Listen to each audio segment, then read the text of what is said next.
It was 1984, a year that would be etched into the annals of Los Angeles history. Los Angeles was baking in the relentless summer heat, the kind that made the asphalt shimmer and the air feel thick. But a different kind of heat, a chilling fear, was about to grip the city, one that would make the summer seem even more oppressive. Richard Ramirez, a name that would soon send shivers down everyone's spine, had arrived. He was a shadow in the night, a phantom that moved with sinister intent. Young, old, rich, poor, it didn't matter who you were.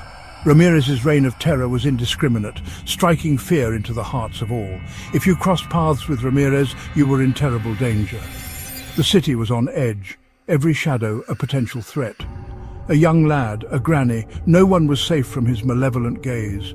A couple celebrating their anniversary all became victims of his wicked deeds.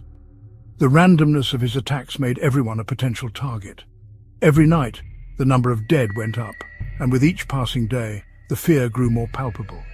The City of Angels felt like it was trapped in a nightmare, a dark cloud hanging over its once vibrant streets. Newspapers were full of scary stories, warning everyone to be careful.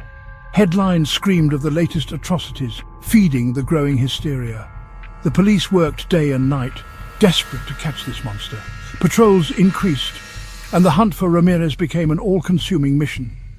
But Ramirez was like a ghost, disappearing into the night as quickly as he appeared, leaving behind a trail of terror. He left a trail of blood and broken lives, each crime scene more gruesome than the last. His terrifying spree lasted for over a year, from June 1984 to August 1985. The city held its breath, waiting for the nightmare to end.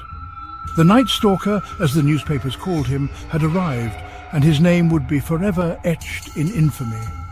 The city would never be the same, forever changed by the shadow that had descended upon it. Ramirez wasn't just a killer, he was brutal. His reign of terror left a trail of devastation that haunted the city for years. He didn't just end lives, he destroyed them. Families were torn apart, and communities were left in shambles, struggling to find a sense of normalcy. His attacks were wild and furious, driven by a rage that seemed to have no end. Each assault was more violent than the last, leaving a wake of terror in his path. Shootings, stabbings, beatings, each attack was worse than the last. The brutality of his crimes shocked even the most seasoned detectives. He seemed to enjoy hurting people, taking pleasure in the fear he caused. The psychological torment he inflicted was as devastating as the physical harm. Those who survived his attacks were never the same. They lived in constant fear, haunted by the memories of his cruelty. They talked about a man with empty eyes, a stare that sent chills down their spines. His gaze was devoid of any humanity, a window into the abyss. His smile, they said, was the stuff of nightmares, a twisted grimace that showed pure evil. It was a smile that promised pain and suffering. He broke into homes, places meant to be safe and cozy, and turned them into places of horror. The sanctity of one's home was shattered by his presence. The people of Los Angeles were living in a real-life nightmare. The fear was palpable, and the sense of security was lost. The city that never sleeps was now frozen in fear, its bright lights dimmed by the shadow of the Night Stalker. The once vibrant streets were now eerily quiet as the city held its breath, waiting for the nightmare to end. What made Ramirez even more frightening was that you never knew what he'd do next. His unpredictability was his most terrifying trait, making him a constant threat that loomed over the city like a dark cloud. He didn't have a specific type of victim. His targets were as varied as the city itself, a melting pot of unsuspecting souls. He attacked everyone from a 9-year-old girl to an elderly couple in their 80s. No one was too young or too old to escape his wrath. He attacked in houses, in cars, on the streets. The places people felt safest became the scenes of their worst nightmares. Nobody was safe, and nobody knew where he would strike next. The uncertainty gnawed at the community, creating an atmosphere of perpetual dread. One night he might break into a house in the suburbs and murder a couple in their bed. The next he might slip through an open window, leaving behind a scene of horror. The next he might attack a woman walking home from work, leaving her for dead in a dark alley. His brutality knew no bounds, and his methods were as varied as his victims. He used different weapons and methods, making everyone even more scared and unsure. From knives to guns to blunt objects, his arsenal was as unpredictable as his actions. There was no pattern, no reason they could find for his attacks, only the terrible reality of the people he hurt and killed. The randomness of his violence left the community in a state of constant fear. It was a fear that hid everywhere, in every shadow, a constant reminder that no one was safe from the Night Stalker. The city was gripped by an invisible hand of terror, squeezing tighter with each passing night. As the police investigated Ramirez's crimes, a scary pattern started to appear. Devil symbols were found at some of the crime scenes, drawn in blood or lipstick. Witnesses said they heard him talking about Satan, his voice full of a creepy respect. The newspapers called him the Devil's Disciple. Everyone was worried about Satanism in the 1980s, and Ramirez's crimes seemed to prove their worst fears. He became a symbol of the evil hiding in society, a monster who hurt innocent people in the name of the devil. Ramirez loved the attention. He thought of himself as a soldier of Satan, doing his evil work. This belief made him even more dangerous, pushing him to do terrible things. By the summer of 1985, everyone was looking for the Night Stalker. His face was on wanted posters all over the city, a symbol of terror. The people of Los Angeles, scared for over a year, desperately wanted him caught. Then, on August 31st, 1985, things changed. Ramirez, thinking he was untouchable, made a mistake. He went to East Los Angeles, a place he didn't know, to visit his brother. As he walked down the street, some people recognized him. They had seen his face on the news and heard about his crimes.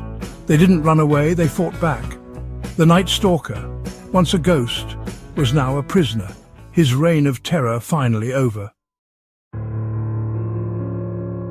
Richard Ramirez's trial was huge news.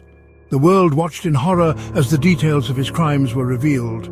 The survivors, their voices shaking with fear and anger, told their stories about the Night Stalker. The evidence against him was overwhelming. He wasn't cocky anymore. The feeling of being untouchable was gone. In the courtroom, without his freedom and facing the consequences of his actions, he looked small, a shadow of the monster who had haunted Los Angeles.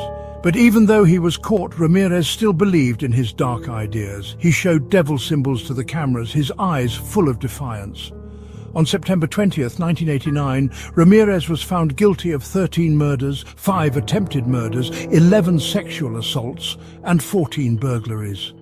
The monster had been unmasked, his reign of terror finally at an end.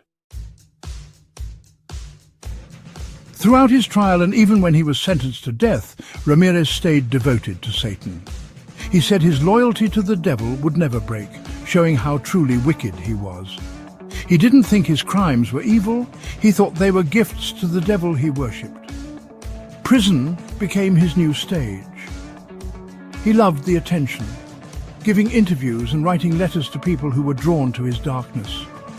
His obsession with Satanism wasn't just a trick to scare people. It was a deep belief that controlled his thoughts and actions.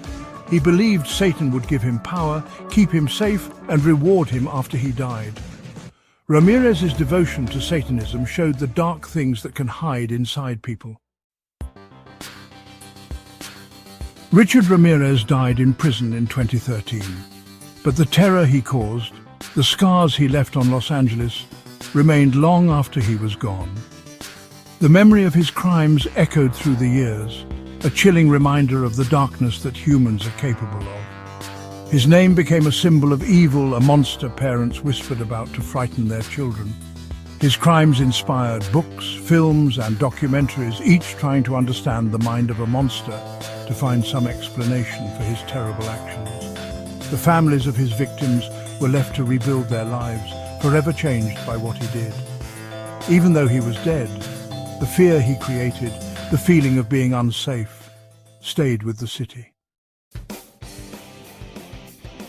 Richard Ramirez, the Night Stalker, was more than just a serial killer. He was a symbol of the darkness that hides in the shadows. a reminder that evil can take many forms. His crimes, driven by mental illness, wickedness and twisted beliefs, terrified Los Angeles.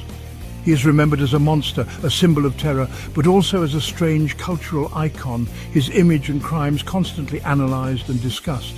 He has become a part of the dark stories of Los Angeles, a warning whispered in hushed tones. The Night Stalker's reign of terror may be over, but the questions he raised about evil, random violence, and the vulnerability of innocent people still haunt us.